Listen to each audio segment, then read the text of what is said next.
You know what? By just changing how you see things, how you perceive things, it really changes everything.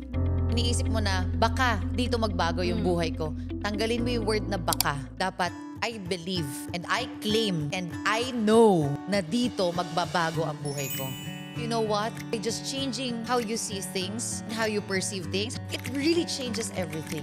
At pag iniisip mo na dito magbabago yung buhay ko, definitely, it will create this magical state sa'yo. Naniniwala ako may ganun eh. Na parang bigla ka nalang bubuhusan ng sobrang daming ideas. Make sure that you apply it agad. Learn from them, pakipagkwentuhan ka, because you need to get what they've experienced. You will get so much wisdom. Alam mo yun yung ginagawa ko, talagang isa to sa nagpatibay sa akin dito sa negosyong to. It's because I just think about ano yung future ng taong ginagawa yung same career path ko in the next 20 years. Talk to the people who's doing your career and learn from them.